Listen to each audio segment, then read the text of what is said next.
नमस्कार। उम्मीद है आप सभी लोग स्वस्थ और सुरक्षित होंगे। मैं डॉक्टर जितेंद्र गुप्ता, डाइट प्रवक्ता हिंदी, मैनपुरी, अपने डाइट प्रशिक्षुओं के लिए एक हिंदी विषय से संबंधित हिंदी भाषा का विकास प्रकरण पे आज बातचीत करने जा रहे हैं, जिसमें हम ये देखने का प्रयास करेंगे कि हिंदी भाषा का विकास किन किन सोपानों से होते हुए आज के अपने रूप को धारण किया है। भाषा का विकास सबसे पहले हिंदी भाषा प्राचीन भारतीय आर्य भाषा का जो समय है 1500 ईसा पूर्व से लेकर के 500 ईसा पूर्व तक का समय है। यानी वह समय जब मुख्यतः भाषा पर वैदिक संस्कृत या लौकिक संस्कृत का प्रभुत्व था, उसे हम प्राचीन भारतीय आर्य भाषा के दौर में रख सकते हैं। ये जो समय है आज से लगभग 3500 से 2500 वर्ष पहले की बात है। वैदिक संस्कृत में मुख्यतः वेदों, पुराणों, उपनिषदों, अरण्यकों की रचना हुई, निर्माण हुआ। ये बहुत ही संश्लिष्ट भाषा हुआ करती थी। उसी क्रम में हम जब आगे बढ़ेंगे लौकिक संस्कृत में, तो जो संस्कृत साहित्य का जो वर्तमान स्वरूप है, जिसमें कालिदास की जो रचनाएं हैं और भी जितने कवि हैं उनकी जो रचनाएं आती हैं वो लौकिक संस्कृत में आती हैं। अगले क्रम में हम चलेंगे मध्यकालीन भारतीय आर्य भाषा। ये इसका जो समय है वो 500 ईसा पूर्व से लेकर के 1000 तक का समय है। यानी इस 1500 वर्ष के समय में मुख्यतः 3 भाषाओं का विकास देखा जाता है, पाली, प्राकृत और अपभ्रंश। और किसी एक विशेष दिन से कोई भाषा तुरंत बदल नहीं जाती है, क्योंकि भाषा के बारे में कहा गया है कि कोस कोस पे वाणी बदले, 4 कोस पे पानी। भाषा समय और सभ्यता संस्कृति के साथ धीरे धीरे बदलती रहती है। तो पहला जो रूप आता है, जो मेन अंतर आता है लौकिक संस्कृत से, वो पाली में आता है, जन भाषा। इसीलिए इसको प्रथम जन भाषा का नाम दिया गया। भगवान बुद्ध ने अपने जो उपदेश दिए हैं वो उसका माध्यम पाली को रखा है, ताकि सामान्य जन भी इस भाषा को समझ सके, ग्रहण कर सके।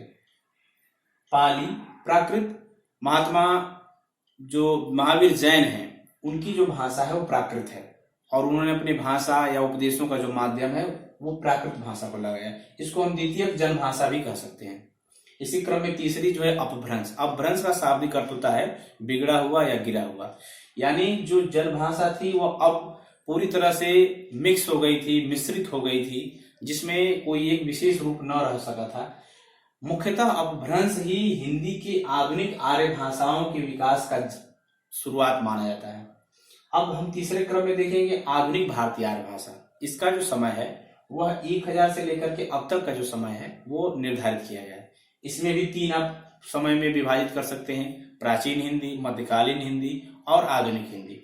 समय आप देख सकते हैं 1000 ईस्वी से 1400, 1400 से 1800, 1800 से अब तक। ये मोटे मोटे हिंदी का एक विभाजन है भाषाई आधार पर।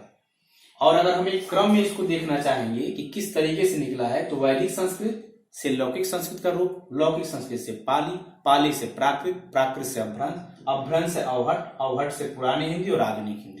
ये क्रम है भाषाओं के हमारे विकास का। अब हम आपको मुख्यतः इस विषय प्रकरण में ये दिखाने का प्रयास कर रहे हैं कि हिंदी क्षेत्र की जो भाषाएं हैं, उपभाषाएं हैं, बोलियां हैं, या हम कहें कि हिंदी संघ की जो जितनी भी और भाषाएं हैं वो किस तरीके से विकसित हुई हैं, किन किन अपभ्रंशों से, वो मुख्य है।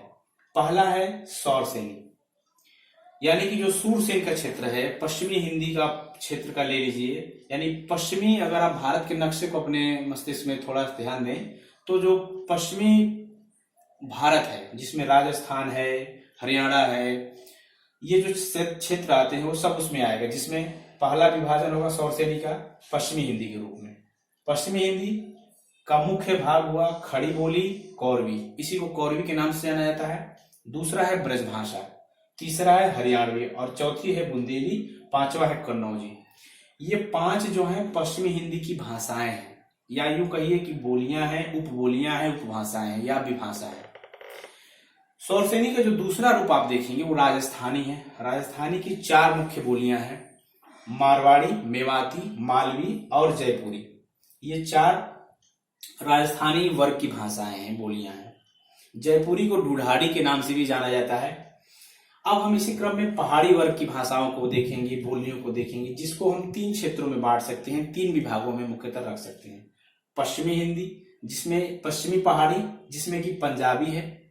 मध्य पहाड़ी, यानी कि मध्यवर्ती जो पहाड़ है, जिसमें गढ़वाली, कुमाऊनी का जो क्षेत्र आता है उत्तराखंड का, ये मध्य पहाड़ी के वर्ग में है।